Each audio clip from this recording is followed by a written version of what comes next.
The draft was announced just yesterday that it's going to be in Las Vegas. That's been known, but there's going to be a floating red carpet area in front of the Bellagio, which players will get boated into.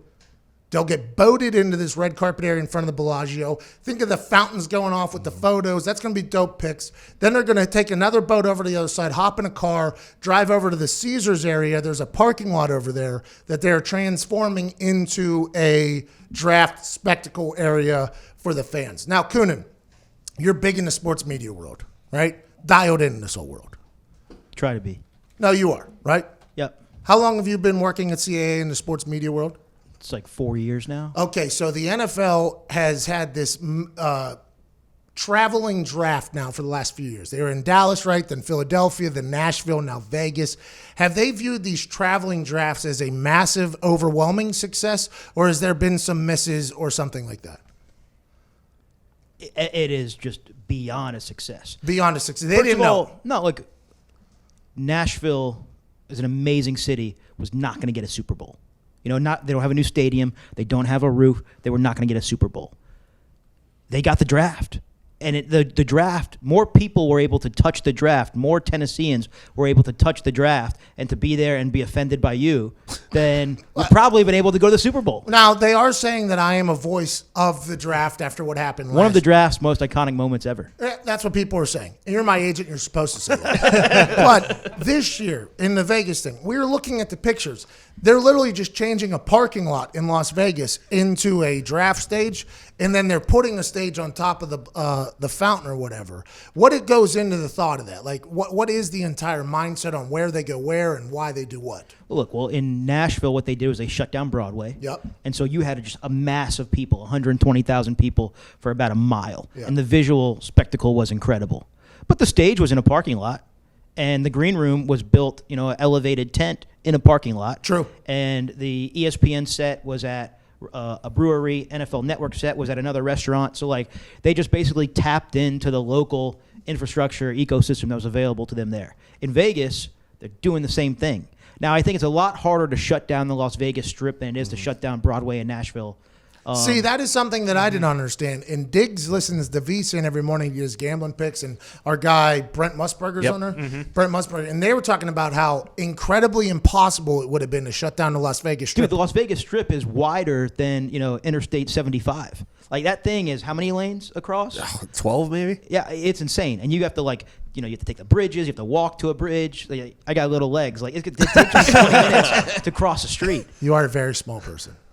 You're not. I don't think scientifically you're a little person. No, I don't think I'm there. Yeah, a few inches on the classification. Yeah, but you are. I mean, for everybody though, walking the Strip stinks. It stinks, and it's hot, and people, and then you run into people that you've never seen before, and so you stop, and then you see people check their pulse to see if they're still. I mean, it's a mess. So I think shutting down the Strip was not an option. I think everybody assumed. Just after how last year went in Nashville to Broadway. That they would shut down the Strip. Everybody, I assumed. And I am nowhere near in the position to ever have any intel on anything. But when they said it was in Vegas, I was like, oh, they'll just shut down the Strip. They'll have that shot down the Strip. That's the way it'll go. Instead, I think the boat to the Bellagio fountain thing is hilarious. It's genius. Vegas doesn't have any... There's not anything geographical, topographical about Vegas that's super iconic. Right in the middle of the city, So in Philly, you had that beautiful park. In Chicago, you had the park. Mm-hmm. In Nashville, you have the scene of Broadway. In Vegas, you have the Strip. The Strip is going to be part of the visual, but the Bellagio fountain is iconic. Mm-hmm. Yeah, and Ocean's 11. Yep. Ocean's 11. Yeah, they're at the end. They are going to literally put. The biggest spectacle of the NFL offseason in the middle of an iconic location. I respect it. It's going to be really, really cool. I'm the excited. NFL does everything first class. I'm excited to see how it worked out. I think whenever they debuted the image, I thought they were doing the draft on, and I think that's because Arash Markazi, who's a friend of ours, put out that tweet. I assume they were doing the draft from the fountain. When player gets drafted, hop on the boat. Boop, boop. Skipper's coming in. Hop off the boat. Dap up Goodell. Do the interview with Deion Sanders on a boat out the other side. Celebration. I thought that was going to... Well, hello there. Utilize the promo code Pay the Bills and get $20 off your first order from SeatGeek. Now, back to the magic. I think that was the initial reaction yesterday when the images first came out. It came out, Arash broke the story yesterday first. He was the first guy I saw that had it. Except, I think because the Clark County, Nevada public filings had to be disclosed, so Arash just on top of his stuff. Yeah, he's a good reporter, yeah. and he was first to put it out. But I think that was the initial reaction. I will tell you, though, I won't put anything past the NFL. When a player is drafted, I mean, you've been to Vegas too many times. Those fountains shoot high.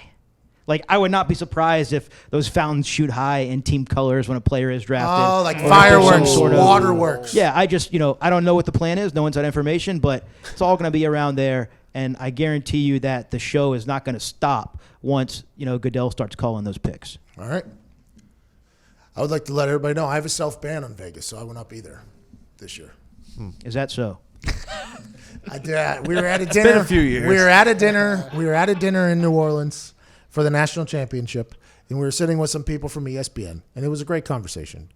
There was no TV in the restaurant because Coonan picked the only restaurant in the entire city that did not have a television to watch a rather important NFL. You try to make a reservation for 33 in New Orleans the night before LSU plays for the national championship.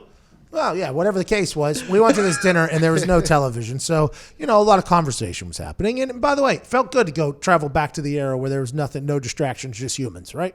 So we're talking to the ESPN people, and there was, a couple things floated by, like, hey, we want you to be a part of draft coverage. I was like, awesome.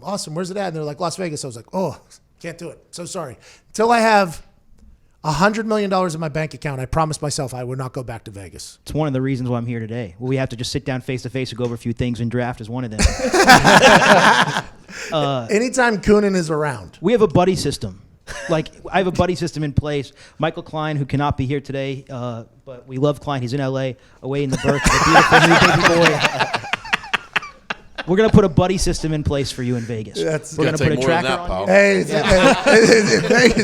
Vegas is just everything, man. I love gambling. I like dancing.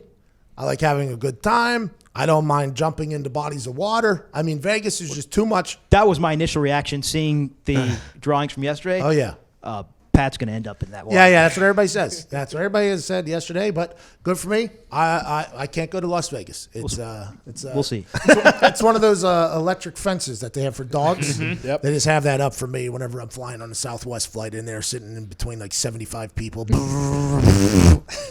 Anyways. It's very responsible of you. Thank you, Foxy. You're Nobody welcome. ever says that. I always get bashed for this. No. Instead, here I am being a responsible adult. But anytime Coonan is around, that means pretty massive decisions have to be made. So anytime you hear or see the Coonan, know that something big is probably going to come within the next week or so, if I had to guess. The last time we were there, you slid out of the club on your stomach like a penguin. He didn't have an accountability buddy. Oh, he did. I was there. No, you were not. You're I was the there. worst accountability buddy. Where on were the you? history of playing. Where were you? He was, hold on, no. Sleeping, probably. It was hilarious. I would like it to be known that it was hilarious. And I had a sombrero on at the time. I mean, it was. You know how parents put kids, like, give them a little backpack with, like, a turtle and a leash that's, like, attached to it? Yeah. We're going to do that for you. It's not going to work. It's not going to work. Cut the leash. I love that. It's the best. It's the best place in It's the the world. worst. It's the worst place on earth. It's the worst place. Vegas is the worst place on earth. That's what it is. But it's a good time. It's a good time while you're there.